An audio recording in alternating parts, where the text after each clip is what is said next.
Hello everyone, and today not only do we have some top Buster Blader content here to show off, just a few replays, pretty similar deck list that we've always been playing. I had a lot of fun with this one at the end of our first ever stream, by the way, which if you missed, was a whole bunch of fun. And I'd recommend hopping into the Discord if you want to be notified about future streams as well. We should be doing it every other Saturday. We might squeeze it in on concurrent Thursdays as well, but it's definitely going to be every other Saturday at the latest. So if you want to jump into the Discord to get notified about that, absolutely, I would definitely recommend it. It was a lot of fun. And if you want to join into the first ever official events being run on the channel, which we're now to the stage where we're getting that done, which is great.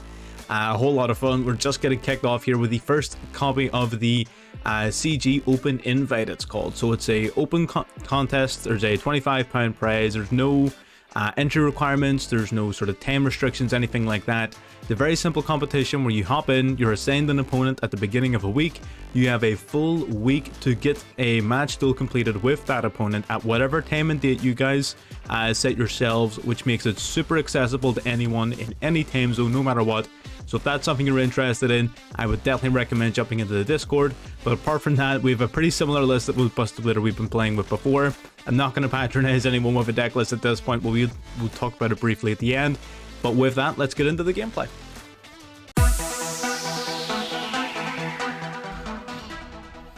Alright, this one is more so for people who are maybe new to the channel and haven't seen Buster Blader and don't really know how this version of the deck works. So our opponent here is going to go for Maxi.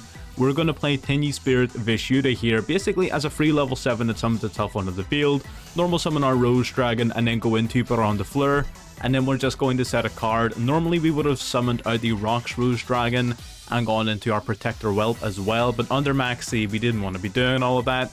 Now during the draw phase, we're going to flip up Prologue of the Destruction Swordsman, send Memories and Buster Blader to the graveyard, banish Memories as well as the Rose Dragon and the Buster Blader in our graveyard. Any dragon will do fine, that just happens to be the one we have. We summon out our Buster Blader, the Dragon Destroyer Swordsman, our Buster Dragon. Our opponent cannot play any monster effects. We have an Omni Negate in the form of Baron de Fleur.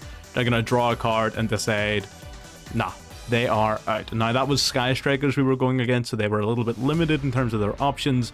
I guess they didn't top deck into a way to grab their Afterburners, which is usually a counter, but we also have it on the Fleur, so you know, what do you do? It's a tough thing out. That's why we play the additional engines, in order to protect the core Buster Blader stuff. But yeah, that's just a really quick insight for people who haven't seen the deck before, maybe don't know how it works. But yes, it's all about that prologue, and then your level 7 sort of synchro plays occasionally come into it as well. That's fine for game number 1. Let's get into game number 2. Now, while most of your opponents are going to scoop 3 and 1, this is what happens when your opponent maybe doesn't scoop right away, and they don't exactly have the worst situation going on here. They're going to go for standard sort of Despian plays here, branded opening into the Aliber as well as Tragedy triggering off. They got a lot of effects going off right off the bat. Searching for the branded in red, activating the branded fusion. This guy has got everything here, bringing out Albion, the branded dragon, using its effect now to banish, to fuse, playing Stay Sailor Romarin, which is interesting. I guess it's going to send a card from the extra deck here to the graveyard, the Garden Rose Maiden. I thought it was a pretty interesting play there. It didn't really amount to very much in terms of differing the board, but it did allow him to keep the Albion on the field. So this is a bit of an interesting one, because not only do they have the branded in red, they also have the Mirror Jade. Luckily we do have Call by the Grave, of course, as we always do against branded. You'll love to see it. We're going to draw into the prologue here, set to link off into Linkaribo, and then we're going to set our final card and pass. Our opponent, of course, is going to Mirror Jade now because they don't see the threat that's coming, but it's coming. Our opponent's going to go branded in red now to try and get rid of some of our back row. We're not going to allow that because we need our back row to go off here. This is going to be a very extreme case of Buster Blader lock here. We're going to banish his Tragedy, no effect for you, and no branded in red, although he does get to set another copy of branded fusion. So our opponent isn't exactly out of ammunition here in the following turn. Activate Destruction Sword Memories, discard to summon a Buster Blader from deck, but we get ashed. This is the worst card to ash in the deck if you're playing against Buster Blader for whatever reason. Never Ash Blossom this card. We don't want that to resolve. That is the best possible thing that could have happened to us. Not that Ash can stop these plays, but being able to eat a card up out of their hand and basically not have to waste a Buster Blader in deck is perfect, because now we just send our materials straight from deck to graveyard. We banish our memories now to summon the Buster Blader fusion as well. We're going to activate Trap Trick. We're going to grab Infinite Impermanence as well from our deck. That can be any normal trap card you want. We just like the Imperm. We're going to use memories now to banish 2 to fusion summon out Buster Blader, the Dragon Destroyer Swordsman. It's going to change all his dragons to defense. Then Prologue is going to summon out Buster Dragon, which is going to change all his monsters to dragons, negating everything, changing them all to defense. And it can also equip onto a Buster Blader monster the Dragon Buster Destruction Sword from the graveyard, locking them out of their extra deck completely. He tries to go into attack mode here, but he cannot do it and is forced instead to end his turn. So it is time now for us to turn the tables on him. Remember, the Buster Dragon, when summoned off a Prologue, will not survive the rest of that turn, so you need to take full advantage of it, which we fully intend to do. We're going to summon out our Whelp, grab another copy of Prologue. Then we're going to summon the Dragon Buster Destruction Sword as well and link them off into Protector Whelp of the Destruction Swordsman. Now we're going to send another Buster Blader from deck to graveyard to make our second copy of Memories live. What's better than one monster with 6,800 attack and piercing damage? 2 of them. So now we've got 2 massive Buster Bladers on the field, 68 over Alibar and then 33 over the Mirror Jade, and that is game. Completely subverting and negating all of his efforts to stop us. There wasn't a single thing he could have done about any of that because of the way in which the effects resolve. There's nothing he could have done. That's Buster Blader at its peak with 0 interference, 0 extra engines, extra cards. That's just when you open up absolute just nuts Buster Blader cards, which is fantastic. That's not even using the help of our additional engines. So yeah, really smooth game number 2. Let's get into game number 3.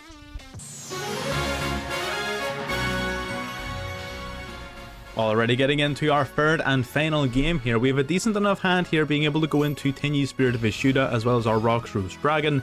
The Rock's Dragon, of course, grabbing us the Basil Rose Shoot. Then we're going to link off into the Protector Whelp, because this is going to be able to summon the Buster Blader from our hand by sending a card from deck to graveyard.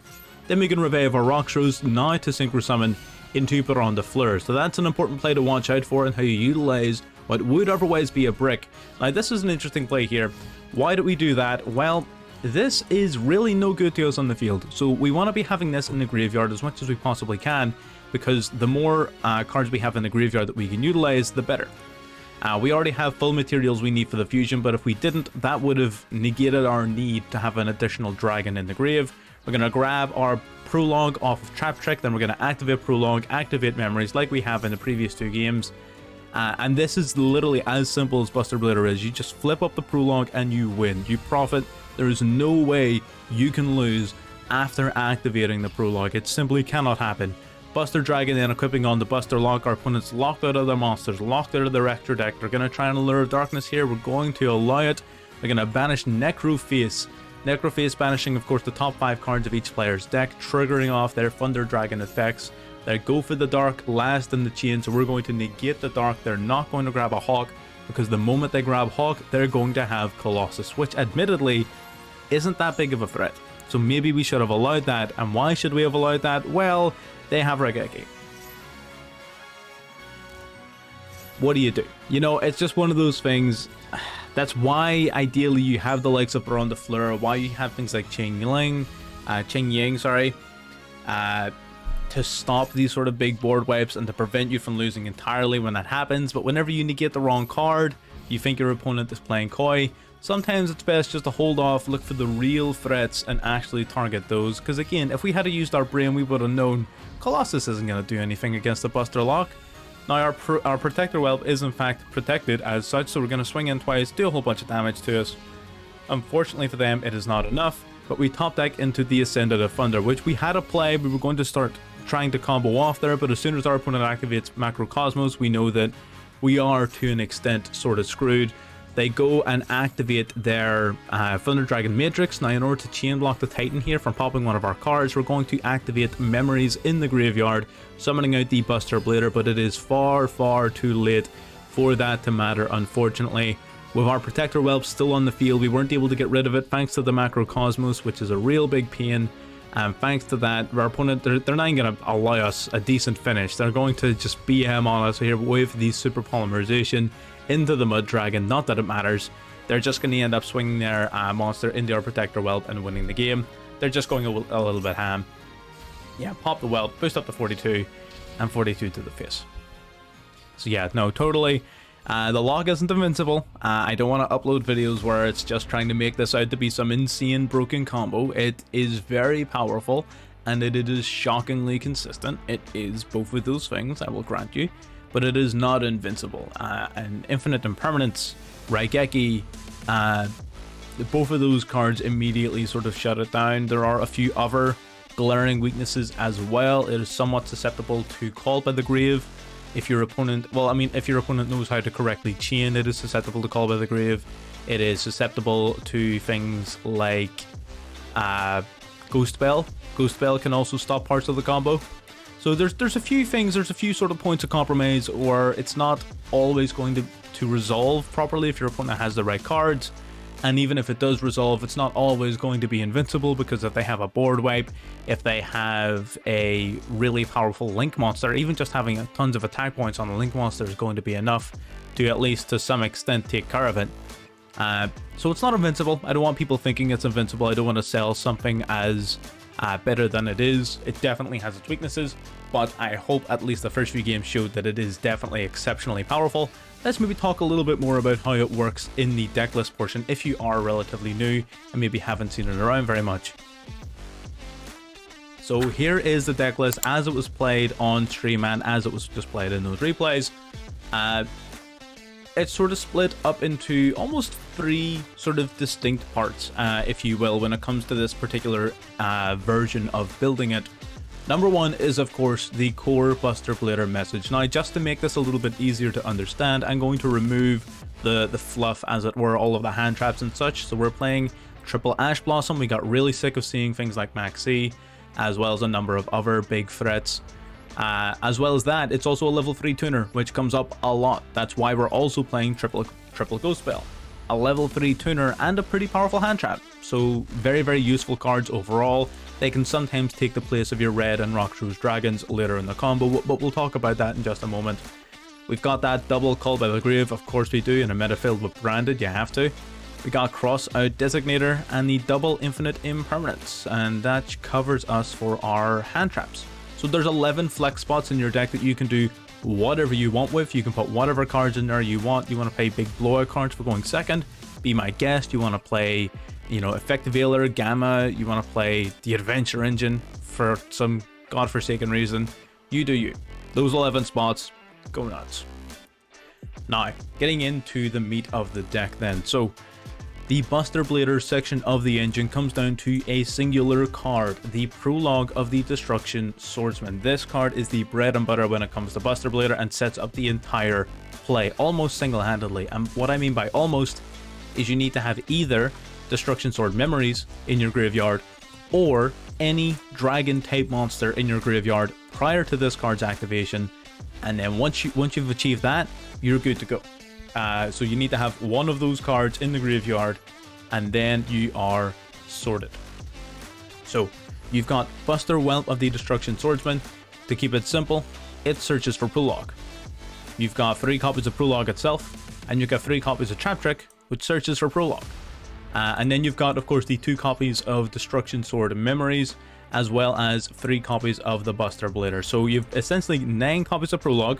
You've got Memories, because this is how it all ties together. What Prologue does is it sends a Destruction Sword card and a Buster Blader from your deck to the graveyard, and then you summon from your extra deck the Buster Dragon.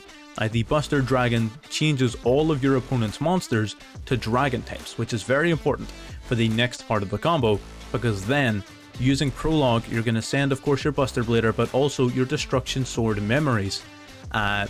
Then you're going to banish Memories in the graveyard to use its effect, which is to banish the materials from the grave, being your Buster Blader that you just sent there, as well as a dragon that was already there.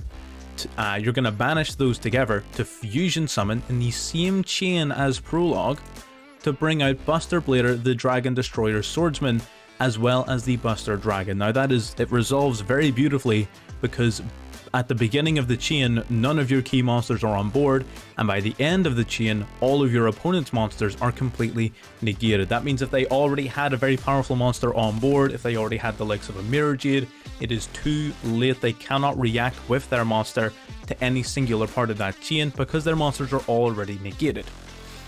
Sorry, let me be more specific. They cannot activate their effects. Continuous effects will still apply just fine. So that's the bread and butter of the Busted Blader combo. That's it the way it is. Now, what is the rest of this deck? What does the rest of it do? So it's split up into two key parts. Rank 7 Exceed and level 10 Synchro. So level 10 Synchro is stemming off the fact that you have 10 level 7 monsters that you can very easily summon. So you can either exceed summon using these, or you can utilize some of your level 3 tuners, ideally the Red Rose Dragon, and start to get synchro summoning into the likes of Baron de Fleur. So ideally what you're going to be having is one of your summonable level 7s, ideally one of these ones here, one of these 7, but sometimes you can extend into the Busted Blader to take their place, as you saw in the gameplay. Then you're going to tune your level 3 Red Rose Dragon and your level 7 monster into summoning Baron de Fleur. That's going to trigger the effect of the Red Rose Dragon to special summon from your deck the Rox Rose Dragon. Rox Rose Dragon on summon will add to your hand the Basil Rose Shoot. Basil Rose Shoot will revive the Red Rose Dragon. Now you have on your field Baron de Fleur, Rox Rose and Red Rose. So you're going to use your 2 Rose Dragons to link off into the Protector Whelp of the Destruction Swordsman. That is going to allow you to send your Dragon Buster Destruction Sword to the graveyard, or any other monster you may have been missing, but almost always this card, to set up your extra deck lock for the next turn. So out of those 2 cards, you were able to set up an Omni Negate and the extra deck lock while still being able to go into your Buster Blader plays. So that's pretty nuts. Second to that, if you have the ability to summon 2 level 7s to your field, you will have the ability to summon out your number 42 Galaxy Tomahawk. Now the Galaxy Tomahawk of course is nuts. Why is it nuts? It summons itself out as well as tokens to every available slot on your field. So you're going to summon this to a main monster zone and summon 4 tokens. You need to do it in that order. Why? Because you're going to link this guy as well as 2 tokens off into Mecha Phantom Beast Auroradon. Auroradon is going to summon 3 tokens to your field, but it's 3 or 0. So if you don't have 3 monster slots open, you're not summoning any tokens, which means you need to make sure that you have enough room afterwards. So number 42 goes in a main monster zone, 4 tokens, tribute 3 of them. That means you have 2 tokens left and 3 open slots. There is your Phantom Beast tokens. Mecha Phantom Beast Auroradon then is going to tribute 2 tokens on the field to summon out the Mecha Phantom Beast Olion. Olion of course is going to tune with some of your tokens to summon out, it'll tribute itself as well as a token to summon out the Borrowload Savage Dragon, which Savage Dragon will then equip from the graveyard onto itself the Mecha Phantom Beast Auroradon, meaning it has 3 counters, meaning 3 Omni Negates, once per turn of course. And then you still have all of those tuners on your field to play around with, which means if you have additional level 1 tuners, if you have additional level 3 tuners, you just go to town, do whatever you can with those tokens to the best of your ability, and you have a lot of materials to play around with. But the main combo there is of course summoning out the Borrowload Savage Dragon. And that's pretty much it, to be perfectly honest. There are a few other nuances and things that need to be noted in the deck. For example, we included a single out Hara, so that if you open up 10 Spirit Ashuna and nothing else, well, you can summon out Ashuna, go into Monk. Ashuna then will summon out from deck the Vishuda, and if you have the Adhara available to you, or if you have basically one of these 2 in hand, you summon the one you have in hand, Ashuna will summon the one you're missing, then you go into the Berserker. So there's lots of little optimizations and nuances to the deck that, to be perfectly honest, you will simply have to play the deck to discover them all. It's more than I can discuss in a simple deck profile. There are of course key cards in the extra deck, so the cards we haven't touched on. Hot Red Dragon Archfiend Abyss is a very important card. You're going to use one of your level 1 tuners and your Buster Dragon to summon this guy.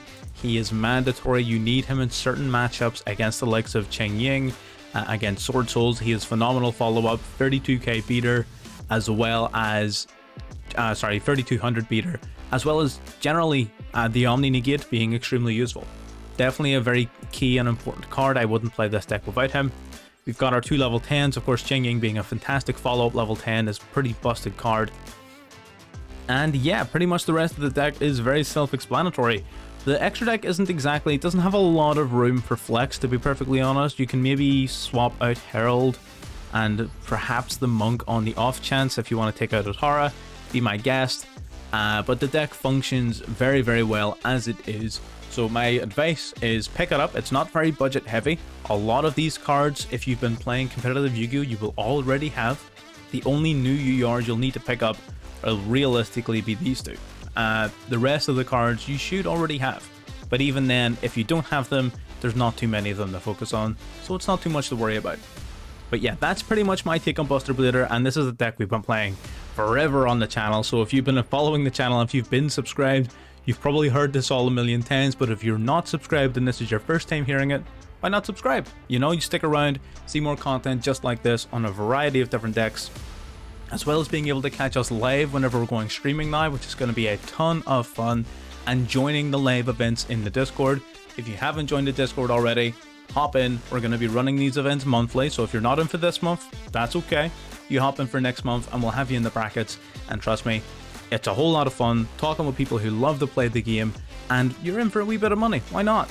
You know, what are you going to lose? But anyway, that's all I've got to say here before I bed ranting on. Thank you very much for watching, and I'll catch you on the next one.